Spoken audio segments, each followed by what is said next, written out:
Chaos Eyes Unleashed here today, and we're back with once again another video on Sonic Rangers. Now, in today's video, I want to talk about something which has bothered me, just at the back of my mind, just sat there, haunting me, ever since we first found out that Sonic Rangers will be open world.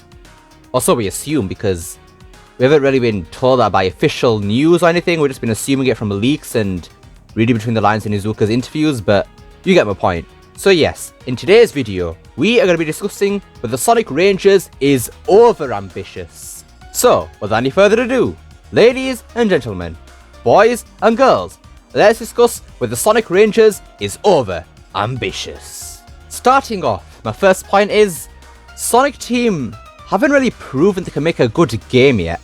If you look at Sonic Team's last entry for the Sonic series, that game was Sonic Forces. Yeah, not really the greatest start, is it? Sonic Forces had a number of problems with the games. First off, the control. The control was absolutely awful in Sonic Forces. Turning Sonic was atrocious. Jumping felt weird. The cicadas lacked momentum overall, and just horrible. And then Sonic Forces' level design was also very basic.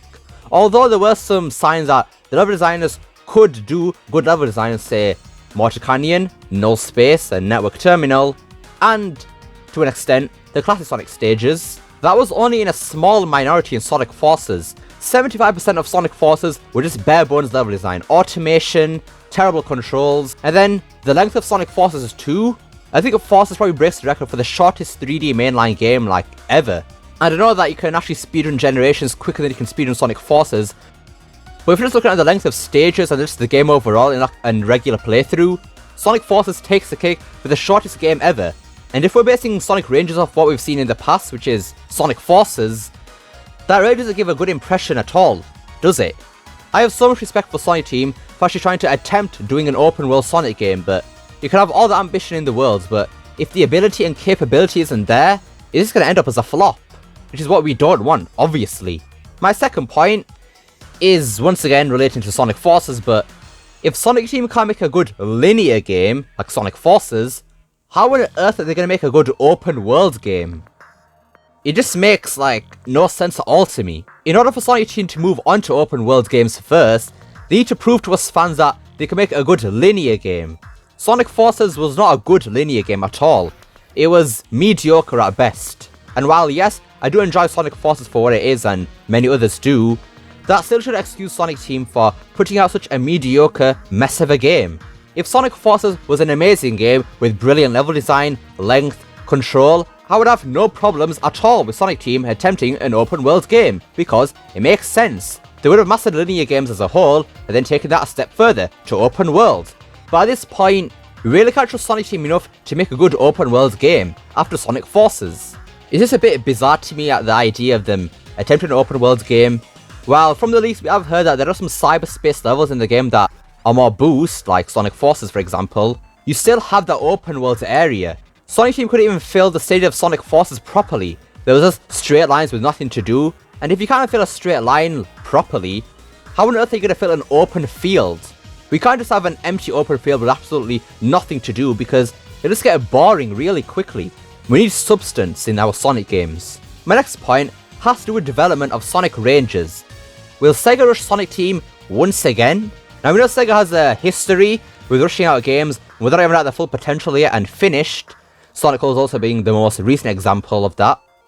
And even though Sonic Colors Ultimate wasn't Sega's fault entirely, they still put that game out. They should have delayed it, but they didn't. They saw the state the game was in, and they should have said, right, delay the game for another couple of months, polish that game up properly. And since it's happened so recently, again, who says that's not going to happen with Sonic Rangers? At this current moment in time, we do not know the state that Sonic Rangers is in right now, because we haven't seen gameplay of it. We don't know if the game's going to get delayed in 2022. We don't even know what date the game's releasing. We just know it's releasing in 2022. And while that is good that they haven't set an exact date, because they could just delay it and we wouldn't know about it because they haven't given us a date yet, but I still just have that a bit of worry inside me because of Sonic Colors Ultimate. Sega haven't shown that they've learned from their mistakes yet.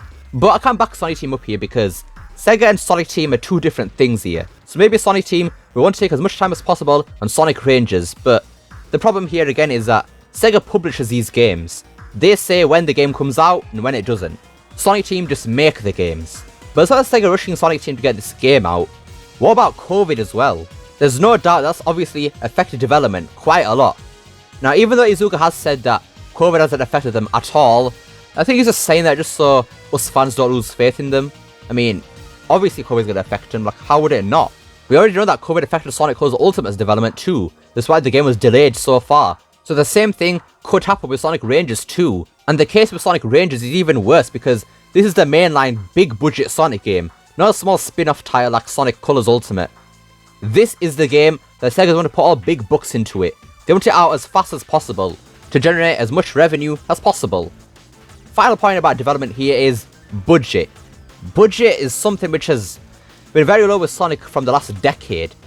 Ever since Sonic and the Black Knight, budget has been very low for Sonic because of what's happened in the 2000s. Sega put a big budget into Sonic games, they fail, then Sonic Colors comes around, a very low budget game, and it does extremely well. But with Sonic Rangers, there's a whole different scenario here because this is an open world game. No open world game, I can guarantee you, is low budget.